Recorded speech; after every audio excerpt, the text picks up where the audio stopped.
Hello, welcome to another new series. So something, and I always think I say this whenever I do a new series, something I've been thinking about doing for quite a while now is top fives, actually for a very long time, and I never really got round to it. And then I happened to notice that I've reached a point now where I'm actually pumping out 6 videos a week. So I thought, what the hell? Let's go for a 7th video. What series could I do? I know, top fives. Top fives are nice because they're the sort of lists that are lend themselves well to just doing off the top of your head, like a snap decision. If someone's to say to you, what are your top 5 favourite, whatever, it's fairly easy in your head to come up with something. Top 10s sometimes is a bit of a harder effort for me, certainly. And I spend a lot of time umming and ahhing and going, oh, maybe I should include this, maybe I should include that. But with 5, it always seems a nice amount. So, idea bounced into my head this morning.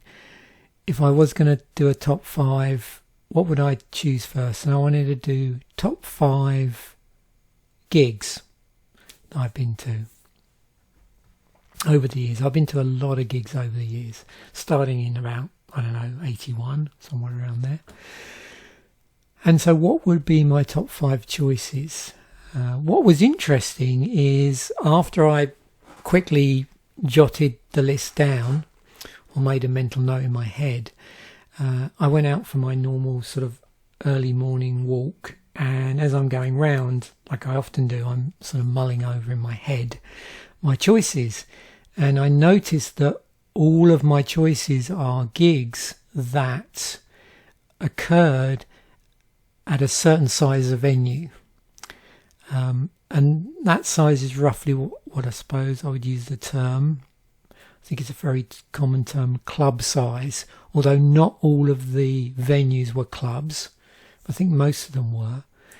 But what I'm talking about is to give you some idea, because I suppose club size can be different things in different parts of the world.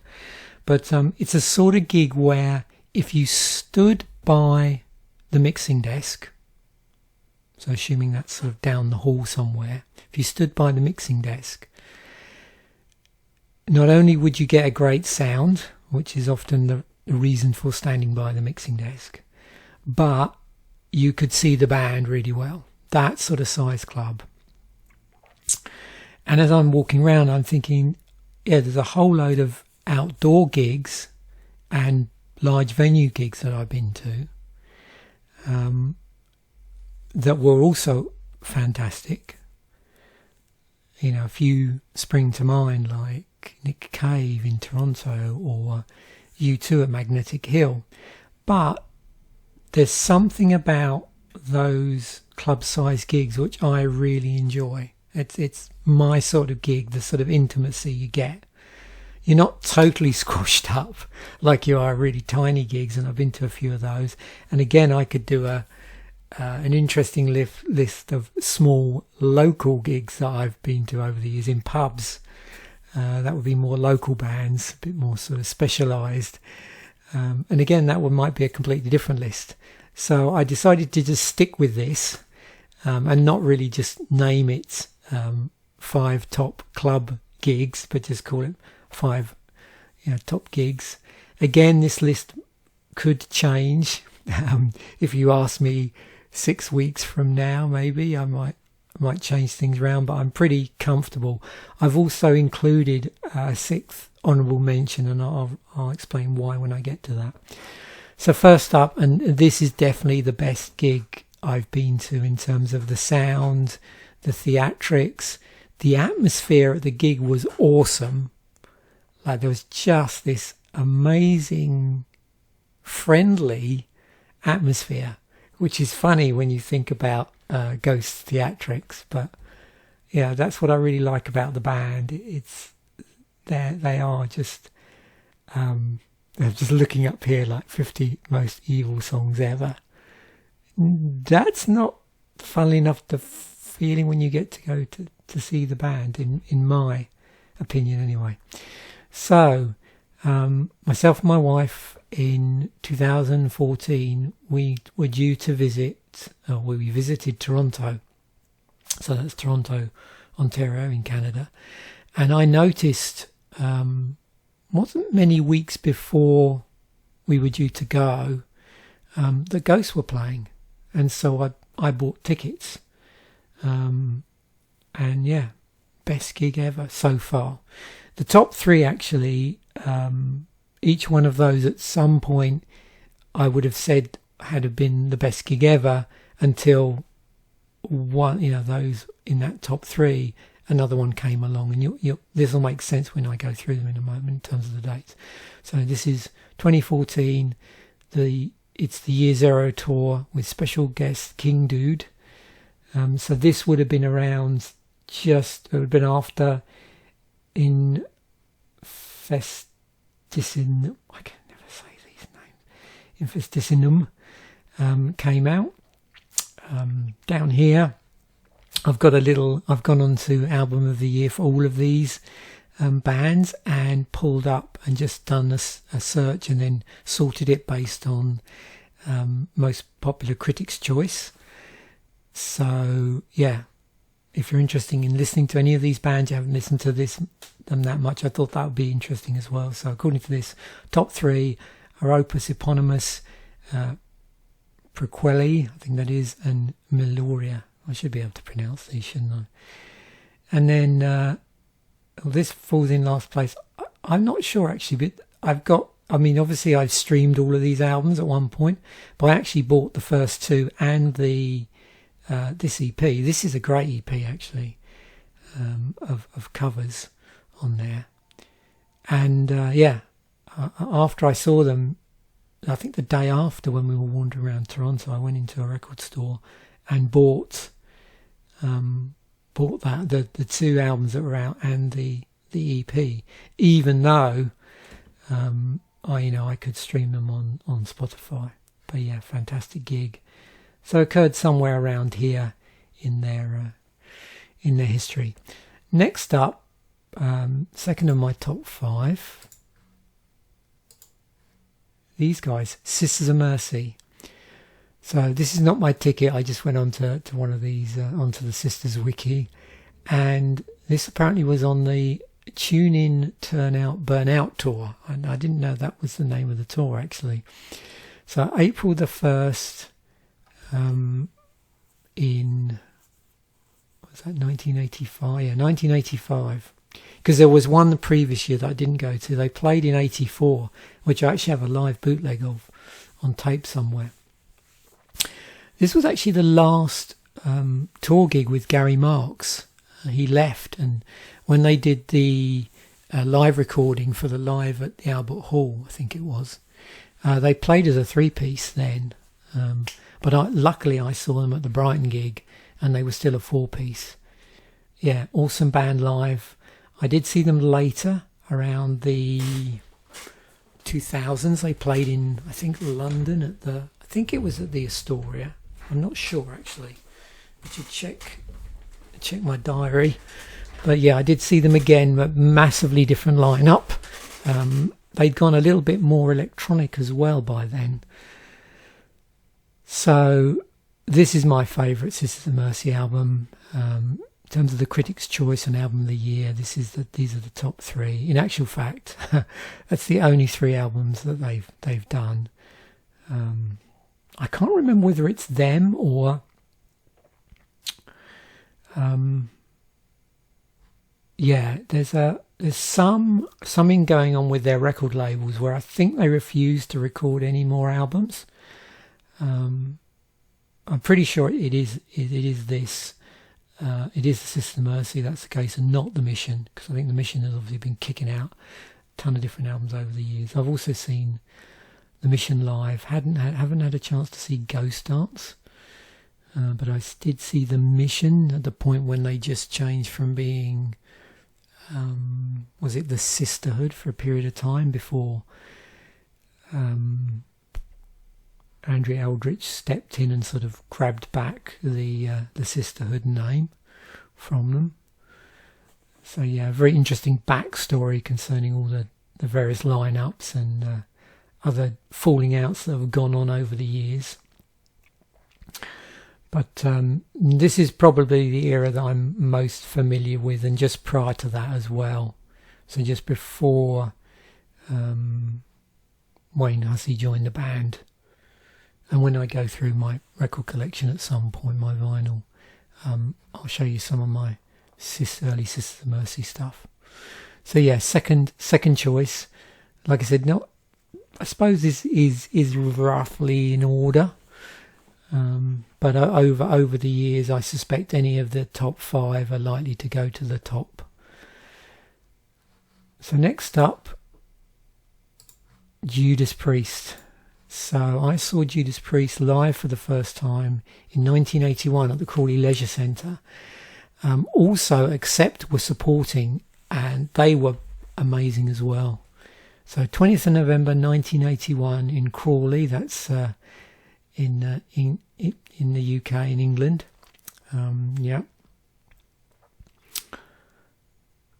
And in one of they had like this huge function room there that they used for live gigs. I saw, who did I see after that? I saw Motorhead, and also, I think in the other day, I actually saw Hawkwind at the same, not the same gig, but at the same venue. Back probably sometime 82, 83 maybe. But yeah, so this would have been to support, so this was part of the Worldwide Blitz tour, I believe. And it was to support Point of Entry. So after that, it was Screaming for Vengeance was the release after that. And yeah, except when I saw them on this is the first time I don't even know if I'd listened to Accept prior to that on the Friday Rock Show.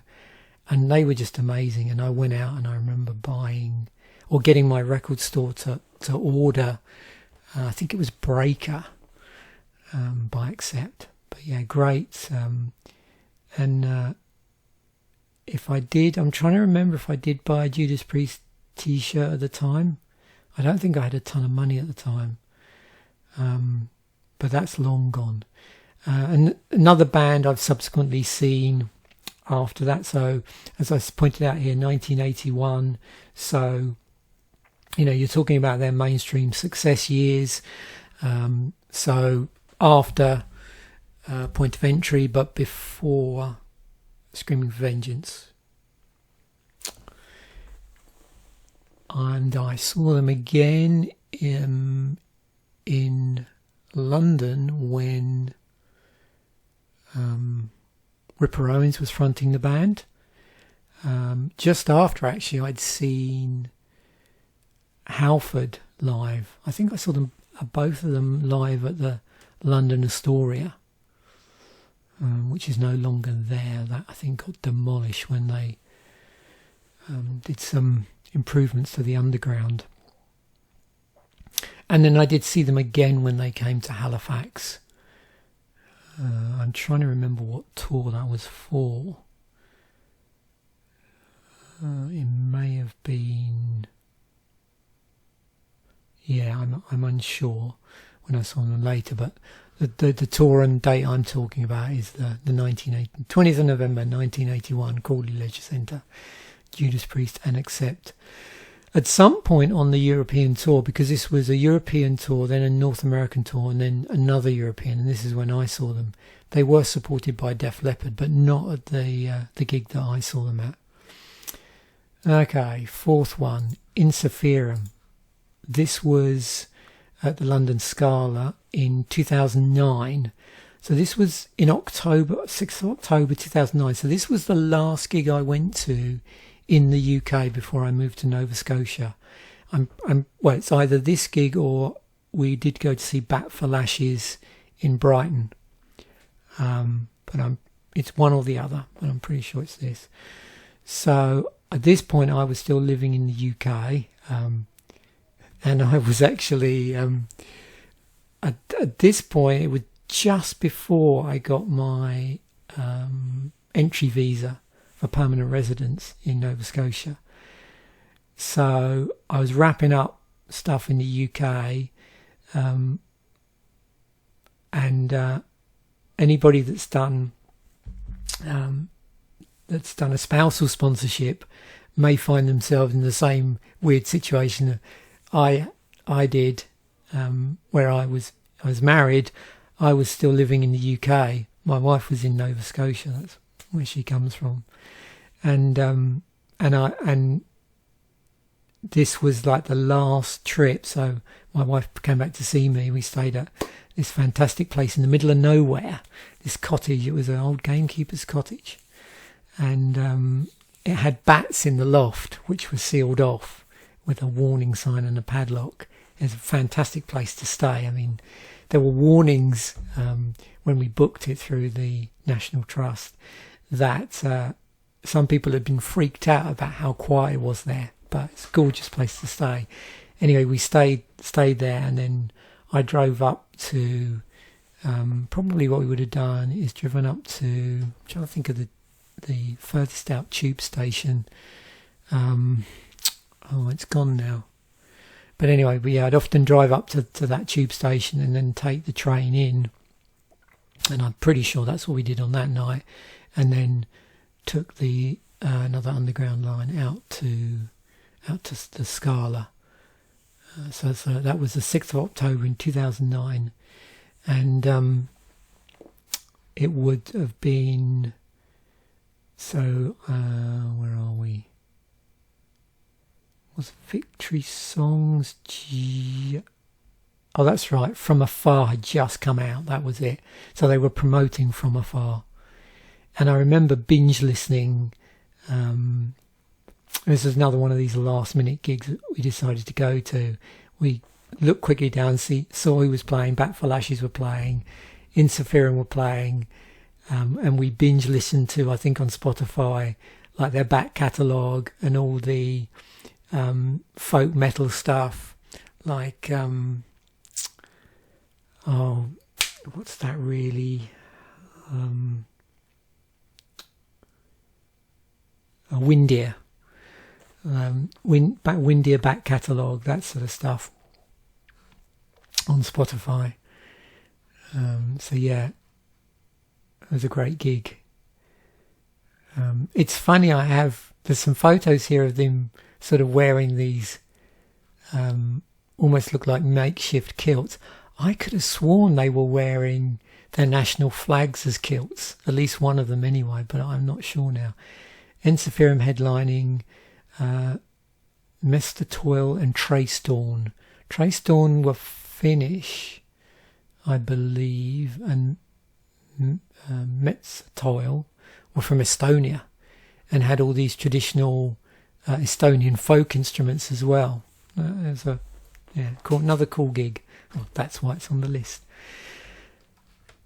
Okay, Killing Joke. Where would my list be without a Killing Joke gig? So this was a very special gig. This was in 2008. My middle brother came over from Ireland specifically to go to this. I think he was the one who brought it to my attention. And Killing Joke played 2 nights back to back at the London Forum on the, I think it was the 2nd and the 3rd, or the 1st and the 3rd of October 2008. And what they did was it was the original lineup, and the idea was they played the first 2 classic albums over the 2 nights, and all the other tracks, like singles and other tracks which the 4 of them had played on together. So I'm pretty sure, from what I remember, that, I don't know if I can zoom in here. Yes, you can see Pandemonium's here as well, and Time Wave. So they played, you can see here, this would be the first album. And then, they did play, that's interesting, they did play Love Like Blood, so they did play some stuff that they they didn't play as well. That's, yeah, it's a while since I've been through the set listing. Actually, I've got a different recording of this. When I went to buy a t-shirt, I bought a t-shirt for a Killing Joke t-shirt for the tour, and for the support, whose name now sadly escapes me. Oh dear. Yeah. It'll of course come back to me after I've watched the after I've recorded the video. It was actually a band. There was a support band who I believe, and at this point, Paul Raven had died. But Paul Raven had played bass on a number of different, for a number of different bands, and I think he just finished recording with this support band the year before, in that year that he died. And I'm just trying to look up here while I'm padding things out. Oh no, that was on the tour with Ministry.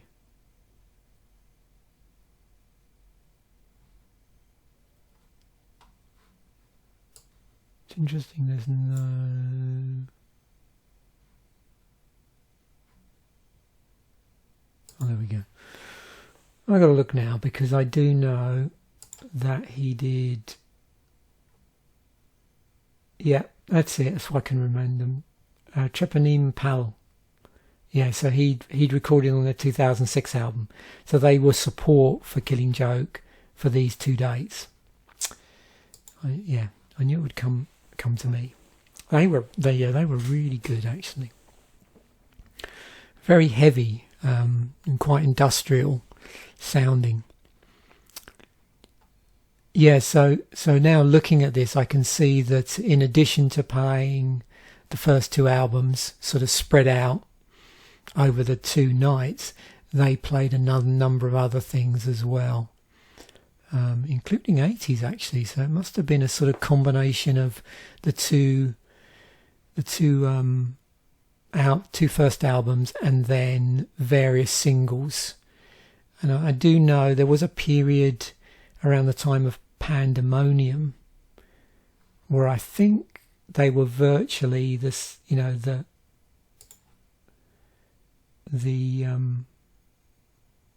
original band, maybe. Oh, not quite. Yeah, different drummer. Okay, it came close. Yeah, for some reason I thought that the drummer had actually rejoined, but clearly not the case. And I can sort of see up here. There was this period here. So I can see now. So now it's all. Now I've had a chance to look at this, it's all coming back to me. So, yeah.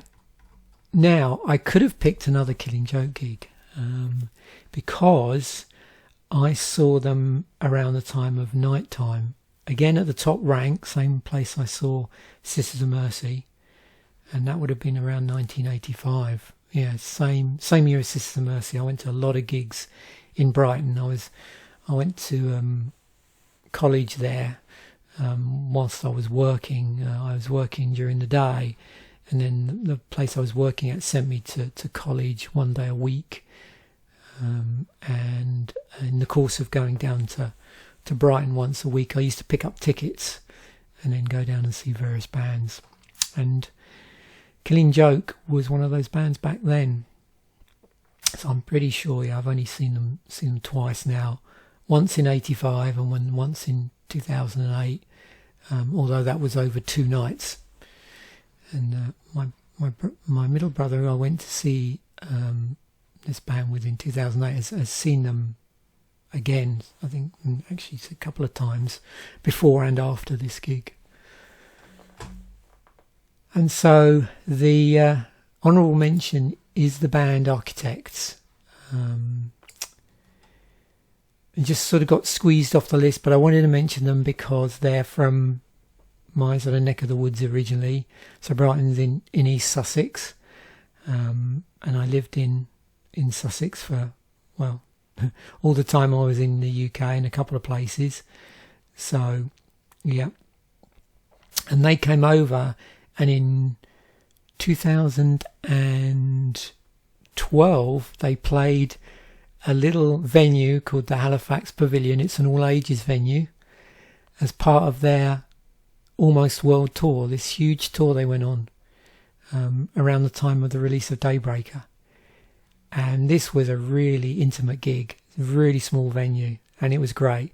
Only time I've ever bought 2 t-shirts by the same band at a gig. I've got this tour with this on the back, and I've got another one with quite an elaborate owl design on it as well. Interestingly, on this list, they've done something wacky with the month dates. I don't know if you can see this very clearly. I don't know how this is going to come out on video, but yeah, they did that thing. We're almost like halfway through, and this was, I'm assuming, a tour poster, where they reverse the month and the day. So they start off with month, day, year, and then it switches to day, month, year for some reason.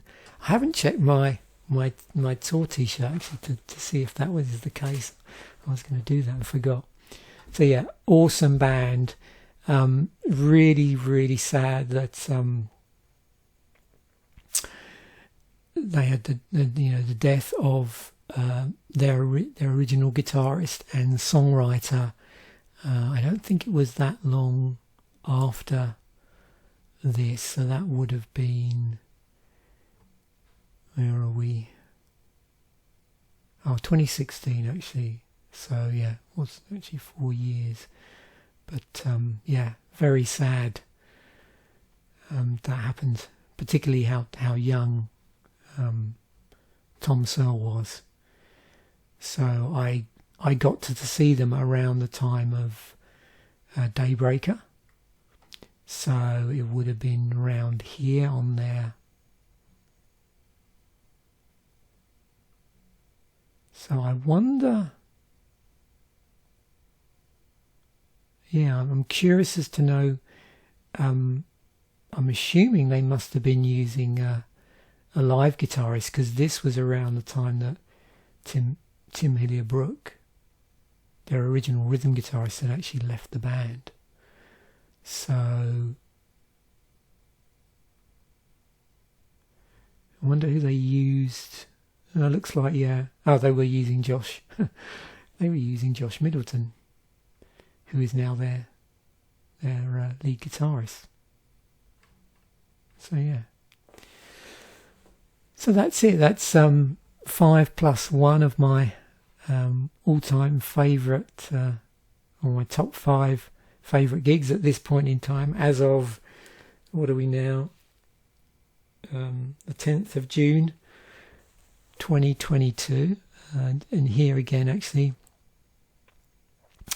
I think I missed off actually, I brought it up and then forgot to go through these on here. So just to recap, I think I looked at the Ghost one, Sister Mercy, Judas Priest, and again I'm using the Album of the Year critics score as Painkiller. And you can see, obviously, my favourite album is Sad Wings of Destiny. I mentioned Sister Mercy, favourite albums. This, Ensiferum.